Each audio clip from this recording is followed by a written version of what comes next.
Hello friend, this is me, your host. Welcome back to our channel. I hope you all are well and doing great. So today I'm back with another video, with another book to give a review on. It's The Hidden Life of Trees. This is by Peter Wohlleben. This is all about the trees, that what they feel and how they communicate. Friendships. Years ago, I stumbled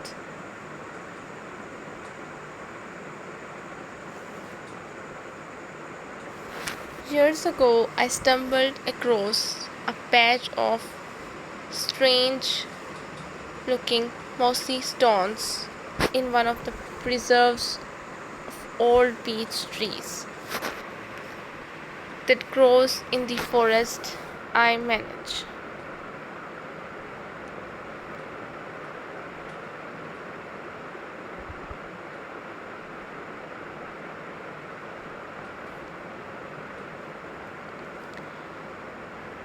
Casting my mind back, I realized I had passed by them many times before without paying them any heed. But that day I stopped and bent down to take a good look.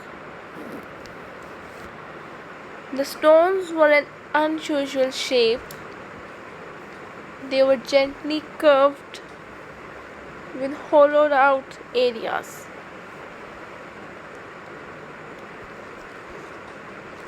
Carefully, I lifted the moss on one of the stones.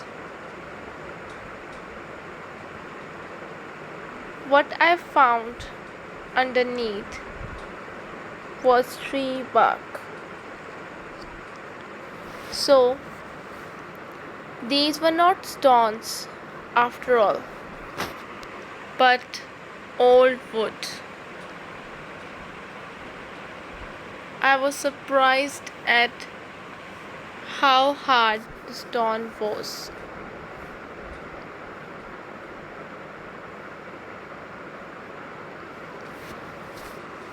Because it usually takes only a few years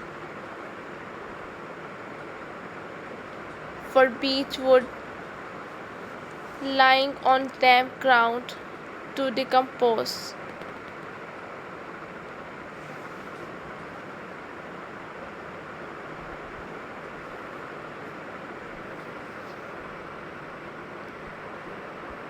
But what surprised me most was that I couldn't lift the wood.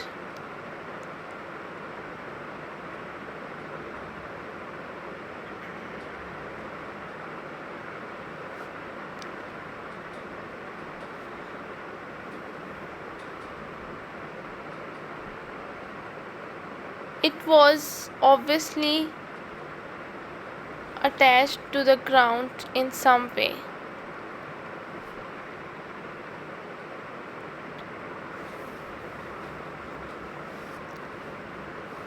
I took out my pocket knife and carefully scraped away some of the bark until I got down to a greenish layer. Green?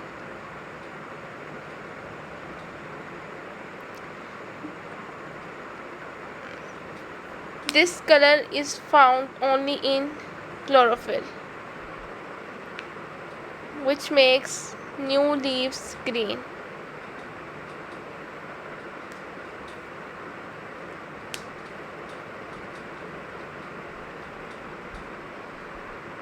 Reserves of chlorophyll are also stored in the trunks of living trees.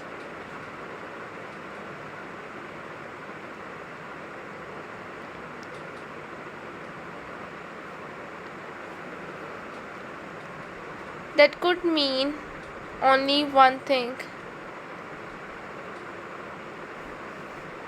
This piece of wood was still alive.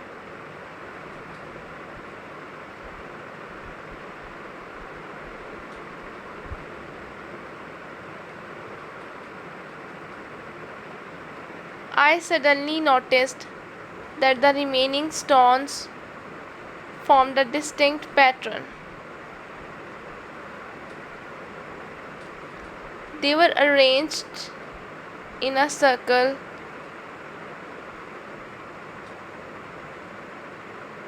with a diameter of about 5 feet.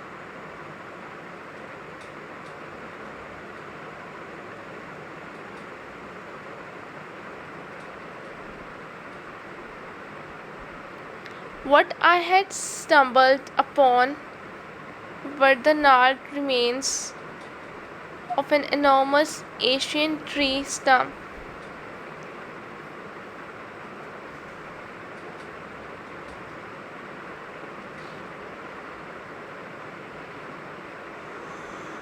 All that was left were vestiges of the outermost edge. The interior had completely rotted into humus long ago.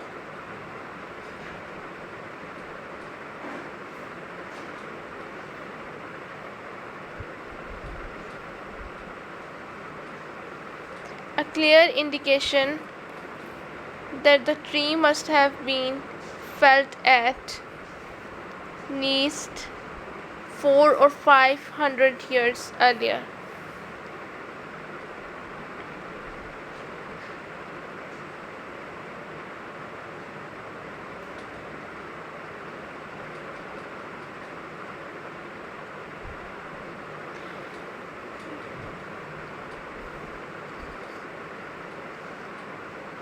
But how could the remains have clung onto life for so long?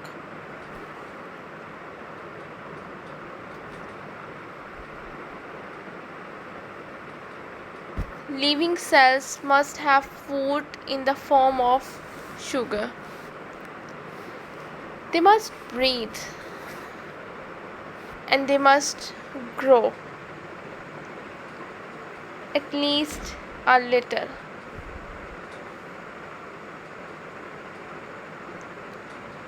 But without leaves, and therefore without photosynthesis, that's impossible.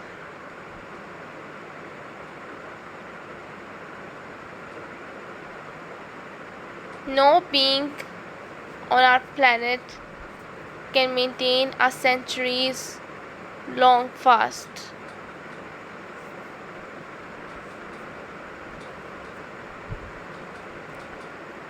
Not even the remains of a tree, and certainly not a stump that has had to survive on its own.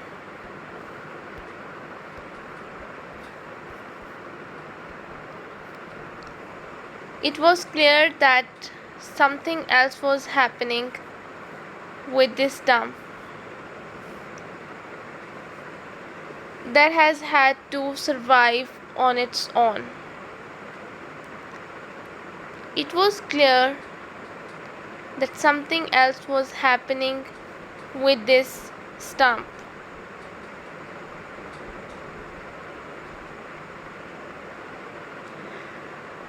It must be getting assistance from neighboring trees.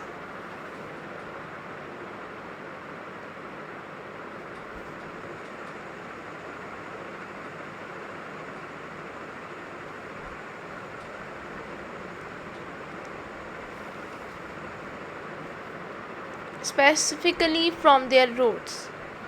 Scientists investigating similar situations have discovered that assistance may either be delivered remotely by fungal networks around the root tips.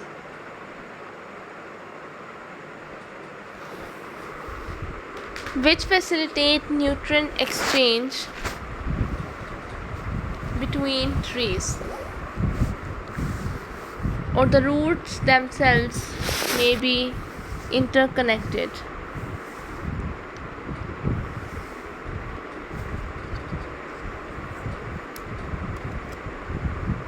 In the case of the stump,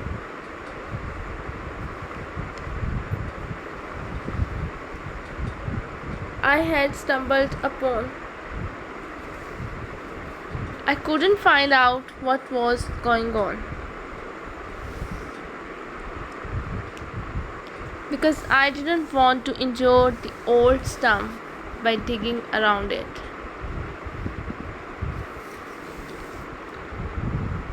But one thing was clear: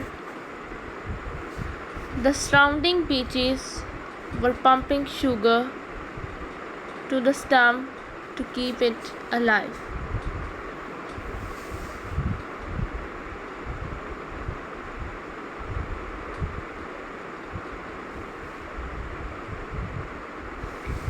The leisurely pace at which trees live their lives is also apparent when it comes to procreation. Reproduction is planned at least a year in advance.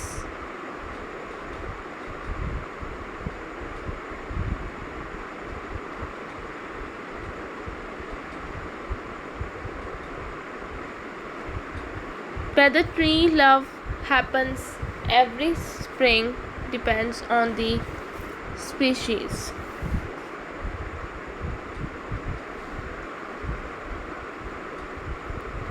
Whereas conifers send their seeds out into the world at least once a year.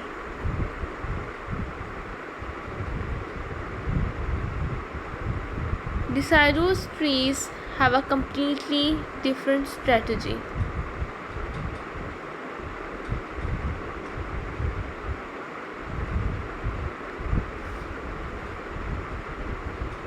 Before they bloom, they agree among themselves.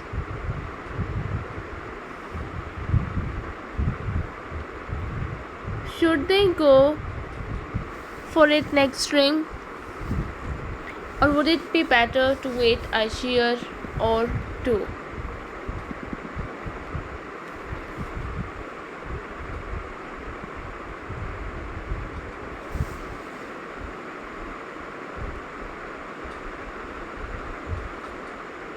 Trees in a forest prefer to bloom at the same time so that the genes of many individual trees can be well mixed.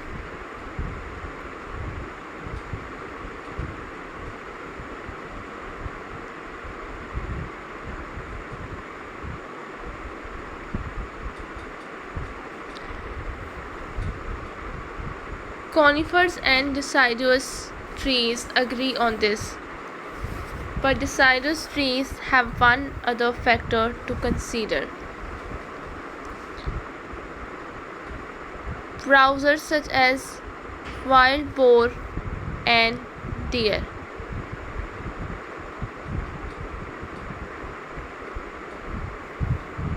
Boar and deer are extremely partial to beech nuts and acorns, both of which help them put on protective layer of fat for winter.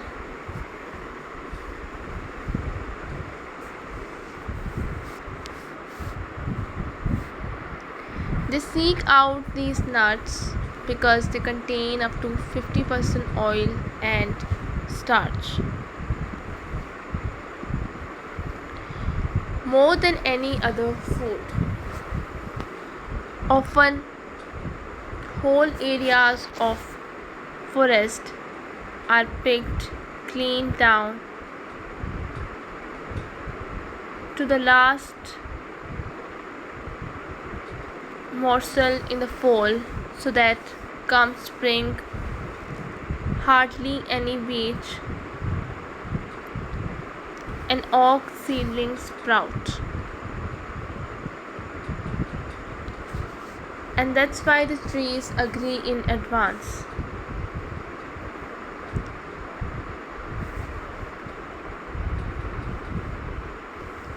If they don't bloom everywhere,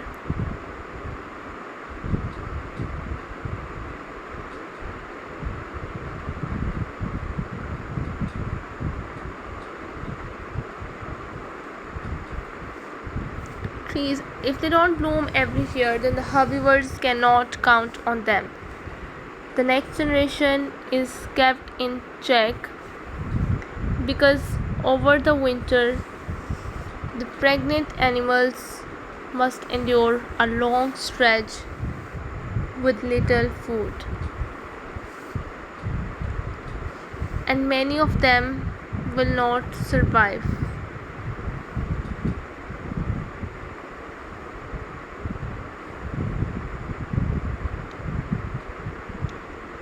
When the beeches or oaks finally all bloom at the same time and set fruit, then it is not possible for the few herbivores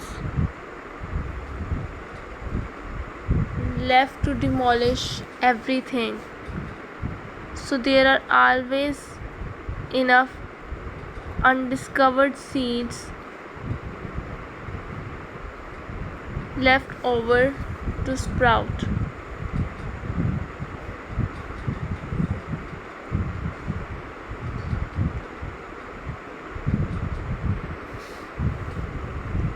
Mast hairs is an old term used to describe hairs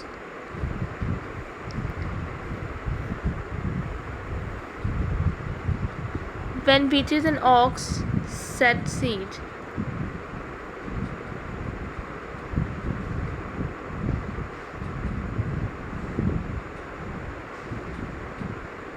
In these years of plenty,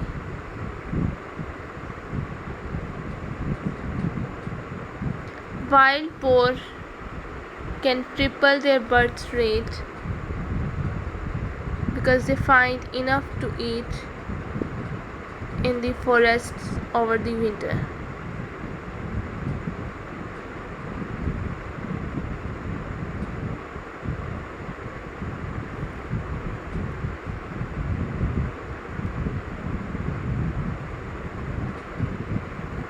In earlier times,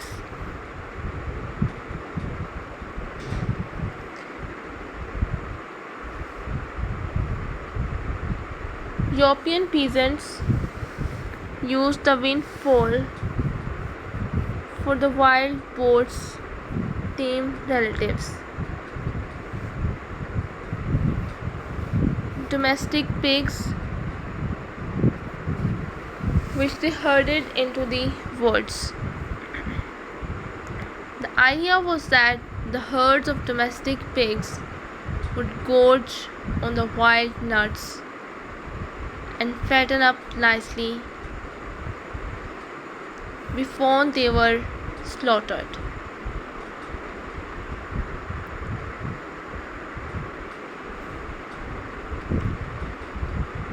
The year following a mast year,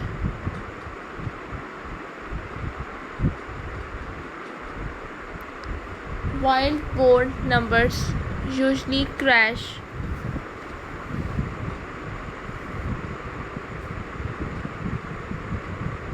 because the beeches and oaks are taking a time out and the forest floor is bare once again.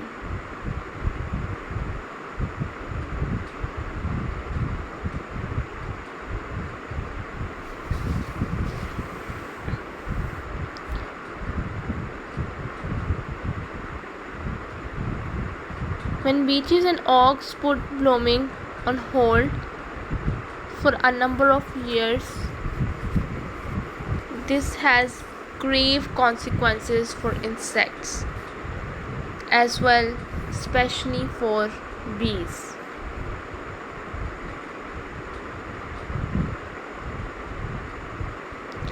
It's the same for bees as it was for wild boar. A multi-year hiatus causes their populations to collapse.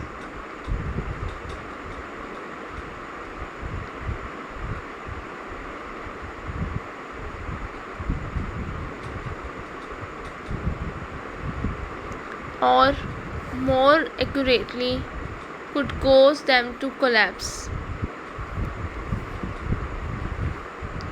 Because bees never build up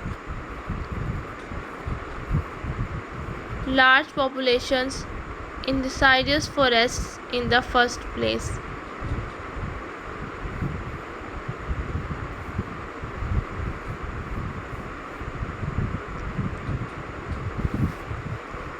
The reason is that true forest trees couldn't care less about these little helpers.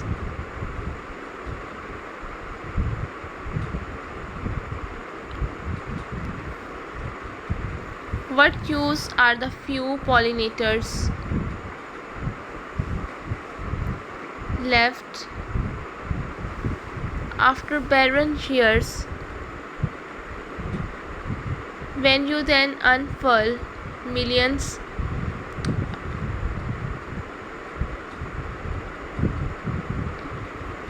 upon millions of blossoms over hundreds of square miles?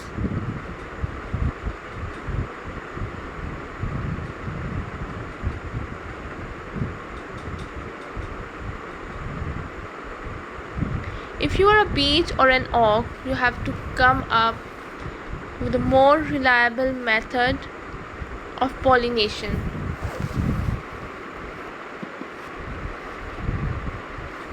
Perhaps even one that doesn't exact payment. And what could be more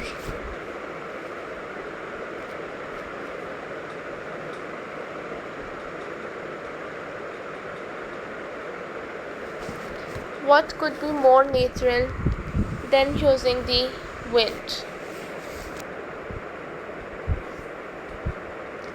Wind blows the powdery pollen out of the blossoms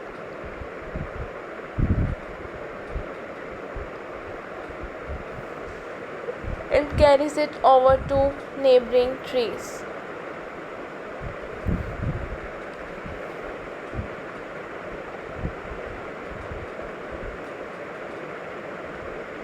The wind has a further advantage.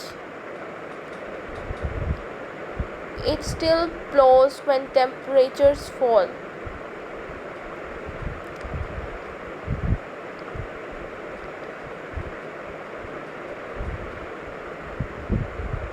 Even when they drop below 53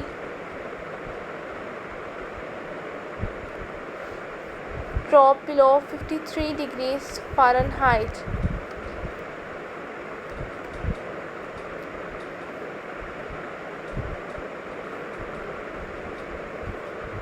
Which is when it gets too chilly for bees and they stay home.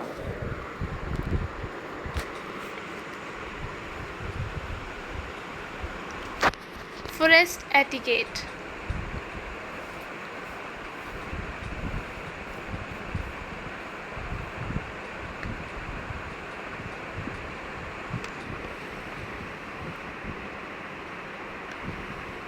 In the forest,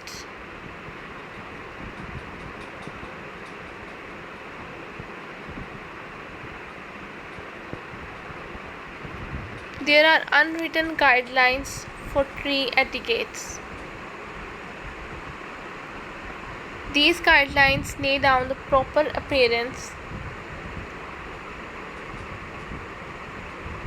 for upright members of Asian forests and acceptable forms of behavior.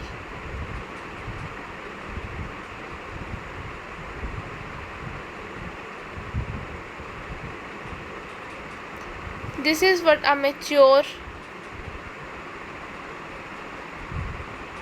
well-behaved, deciduous tree looks like.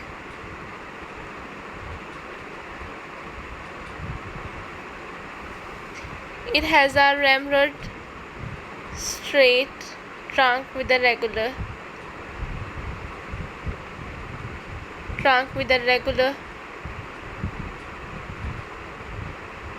orderly arrangement of wood fibers.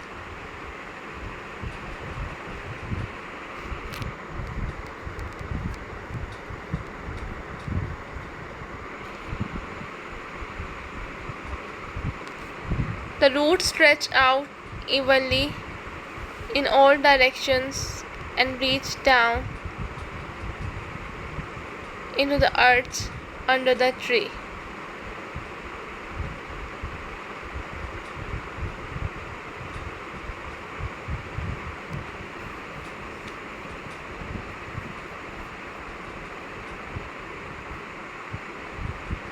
In its youth, the tree had narrow branches extending sideways from its trunk.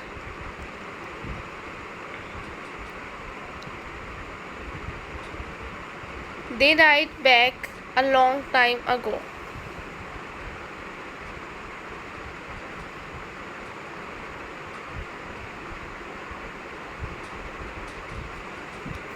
And the tree sealed them off with fresh bark and new wood, so that what you see now is a long smooth column.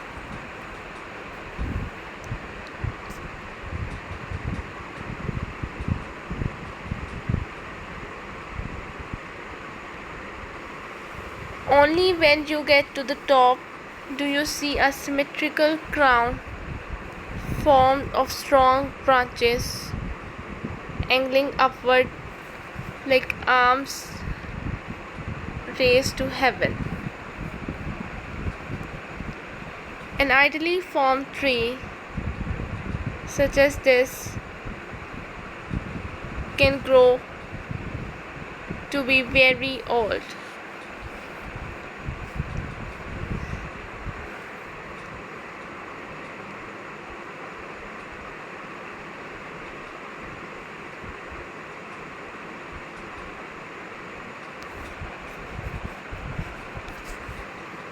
Similar rules hold for conifers, except the topmost branches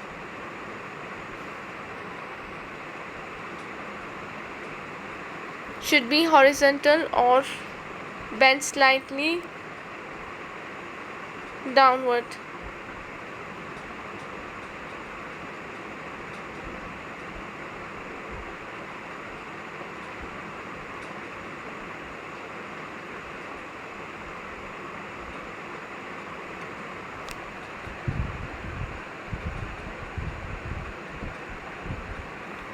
And what is the point of all this? Deep down inside, do trees secretly appreciate beauty?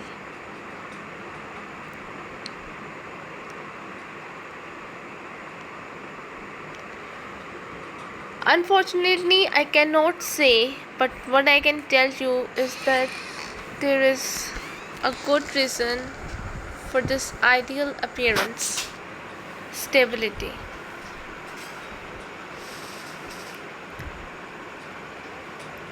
The large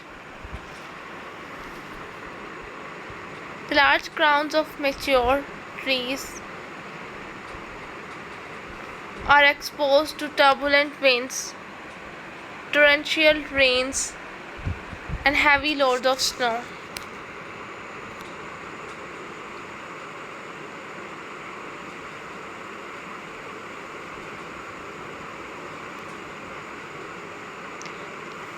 The tree must cushion the impact of these forces, which travel down the trunk to the roots.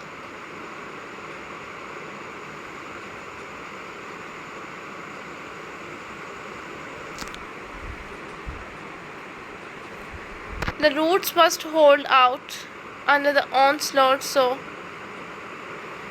that the tree doesn't topple over.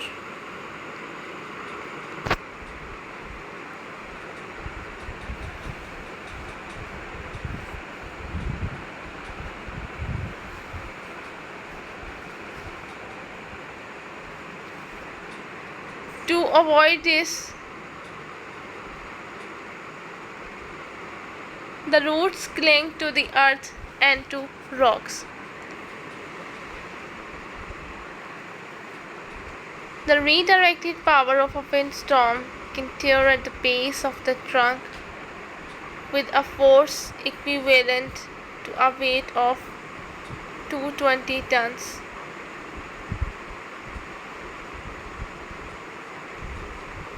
If there is a weak spot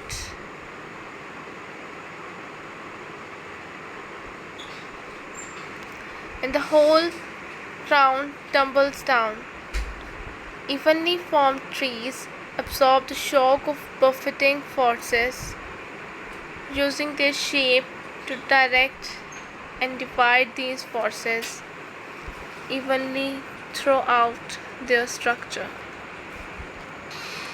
Tree school. Thirst is harder for trees to endure than hunger.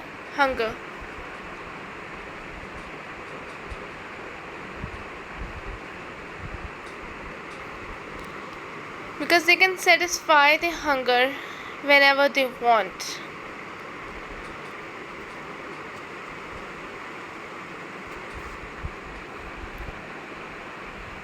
Like a baker who always has enough bread. A tree can satisfy a rumbling stomach right away using photosynthesis. But even the best baker cannot bake without water. And the same goes for a tree.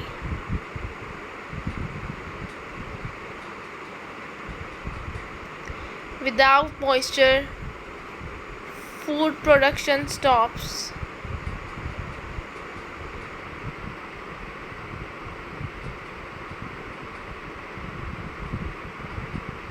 A mature beech tree can send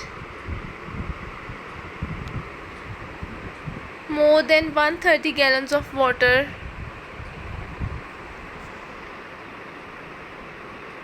a day coursing through its branches and leaves.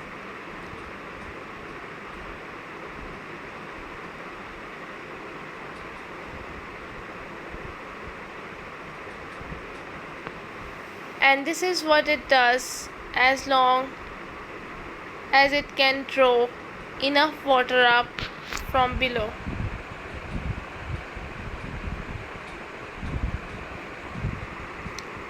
However, the moisture in the soil would soon run out.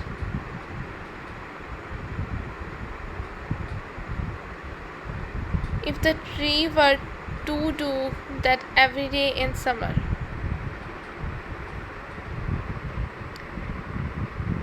In the warmer seasons, it doesn't rain nearly enough to replenish water levels in the desiccated soil.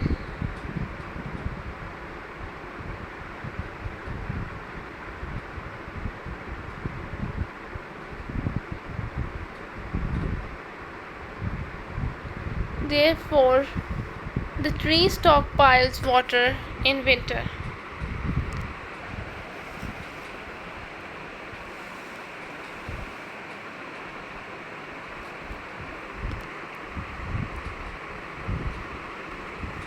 In winter, there is more than enough rain and the tree is not consuming water.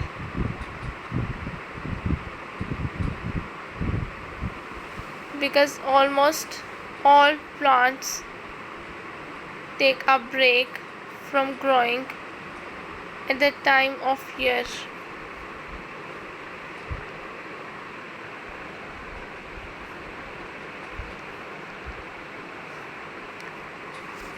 Together with below ground accumulation of spring showers, the stockpiled water usually lasts until the onset of summer.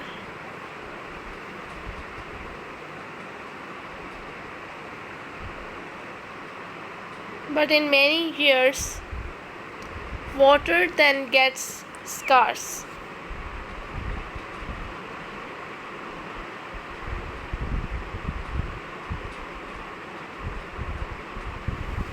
After a couple of weeks of high temperatures and no rain, forests usually begin to suffer. The most severely affected trees are those that grow in soils where moisture is usually particularly abundant.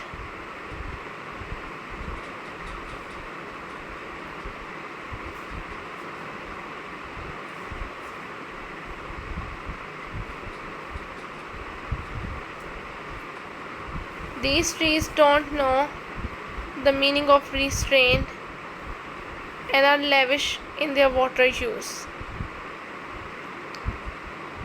and is usually the largest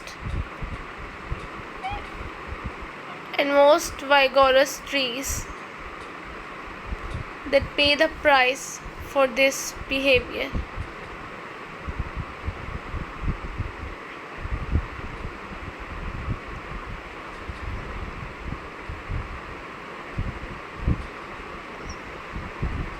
In the forest I manage, the stricken trees are usually spruce, which burst not at every seam,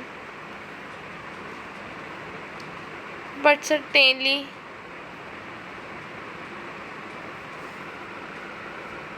along their trunks.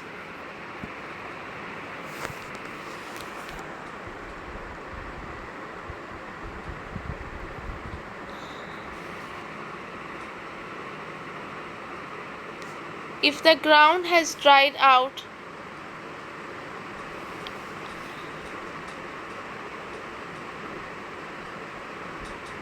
and the needles high up in the crown are still demanding water,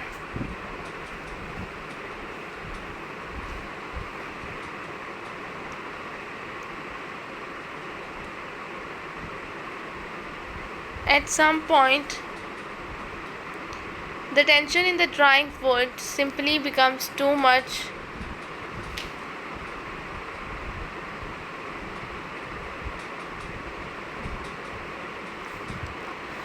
The tension in the drying wood simply becomes too much for the tree to bear.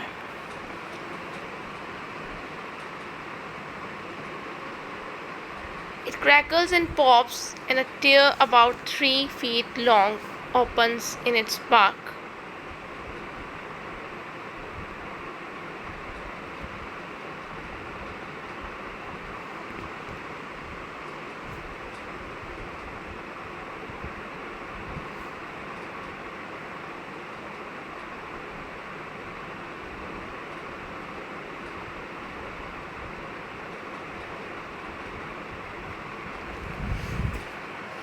This tear penetrates deep into the tissue and severely injures the tree.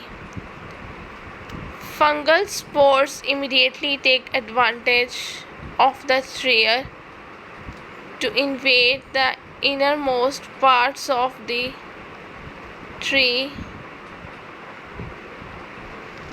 where they begin their destructive work.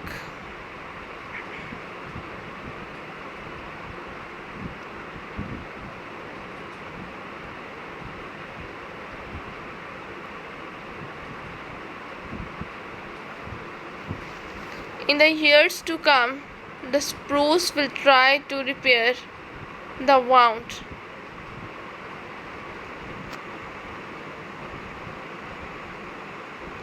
But the tear keeps reopening.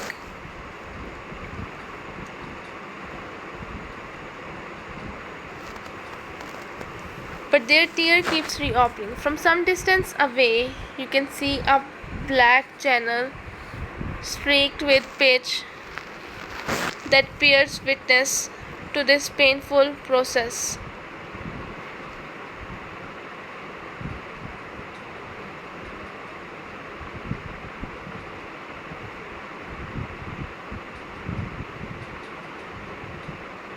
And with that, we have arrived at the heart of tree school.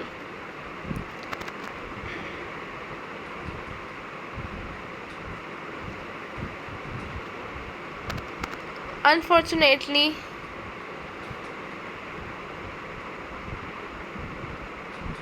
this is a place where a certain amount of physical punishment is still the order of the day. For nature is a strict teacher. If a tree does not pay attention and do what it's taught, it will suffer.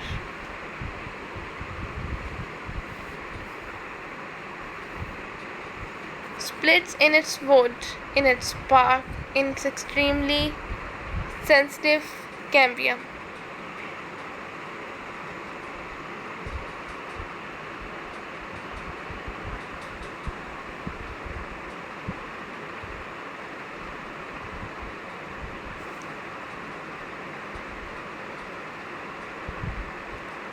It doesn't get any worse than this for our tree. It has to react. And it does this not only by attempting to seal the wound.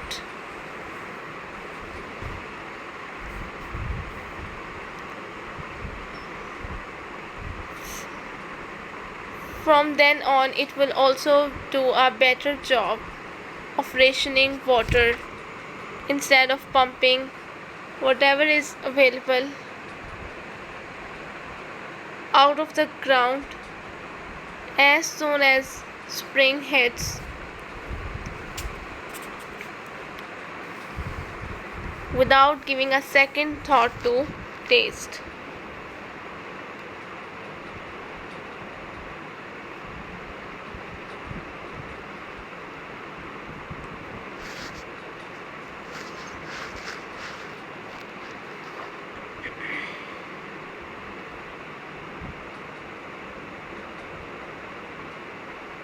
The tree takes a lesson to heart, and from then on it will stick with this new thrifty behavior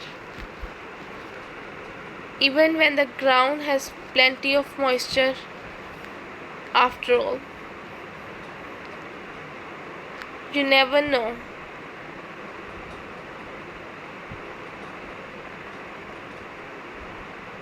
It's no surprise that it is spruce growing in areas with abundant moisture that are affected in this way.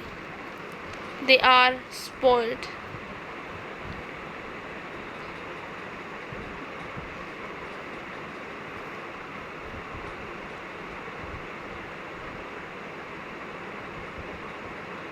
Trees are very social beings and they help each other out. But that is not sufficient for successful survival in the forest ecosystem. Every species of tree tries to procure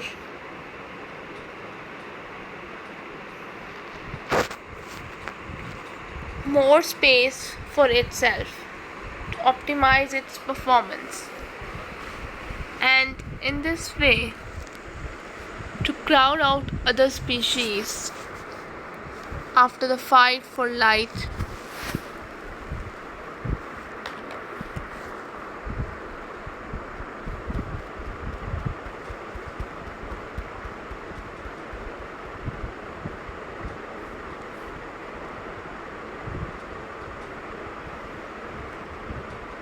It is the fight for water that finally decides who wins.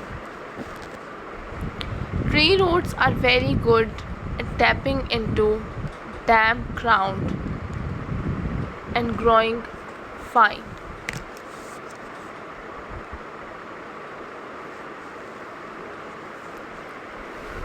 Fine hairs to increase their surface area so that they can suck up as much water as possible. Under normal circumstances, that is sufficient, but more is always better. And that is why, for millions of years, trees have paired up with fungi. Fungi are amazing. They don't really conform to the one size fits all system. We used to classify living organisms as either animals or plants. By definition, plants create their own food out of inanimate material, and therefore they can survive completely independently. It's no wonder that green vegetation must sprout on barren, empty ground before animals can move in. For animals can only survive if they eat other living things. Incidentally, neither grass nor young trees like it very much when cattle or deer munch on them. Whether it's a wolf ripping apart a wild boar or a deer eating an oak seedling. In both cases, there is pain and death. Fungi are in between animals and plants. Their cell walls are made of chitin, a substance never found in plants, which makes them more like insects. In addition, they cannot photosynthesize and depend on organic connections with other living beings they can feed on. Over decades, a fungus underground cottony web known as mycelium expands. There is a honey fungus in Switzerland that covers almost 120 acres and is about 1,000 years old. Another in Oregon is estimated to be 2,400 years old, extends for 2,000 acres and weighs 660 tons. That makes fungi the largest known living organisms in the world. The two aforementioned giants are not tree friendly. They kill them as they prowl the forest in search of edible tissue. So let's take a look instead at amicable teamwork between fungi and trees. With the help of mycelium of an appropriate species for each tree, for instance, the all milkcap and the oak, a tree can greatly increase its functional root surface so that it can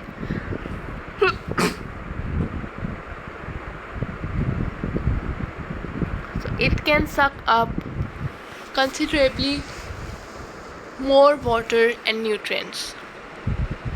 You find twice the amount of life-giving nitrogen and phosphorus in plants that cooperate with fungal partners than in plants that tap the soil with their roots alone.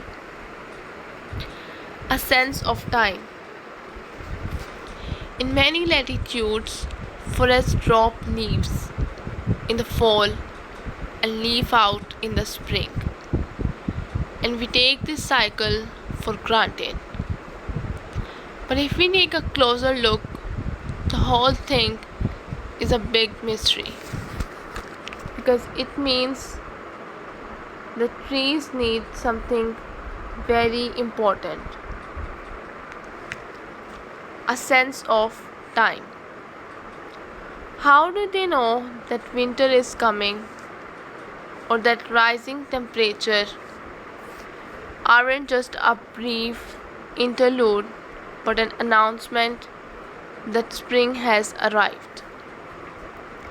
It seems logical that warmer days trigger leaf growth, because this is when frozen water in the tree trunk thaws to flow once again.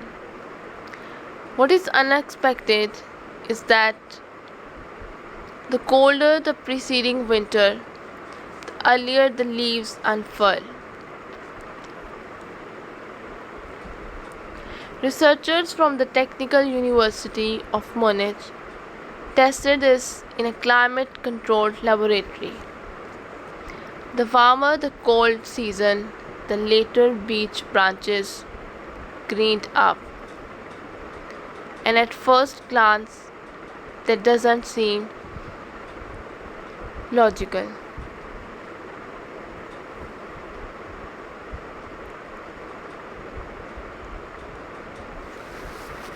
So this is all we have from this book, from this story. I hope you guys like this and get the useful information from this book. And if you like this book, don't forget to press the like button. And if you wanted to buy it, you can buy it from our website, which is BestBook4u. So I'll be back with another video with another book. Till then, just take care and goodbye.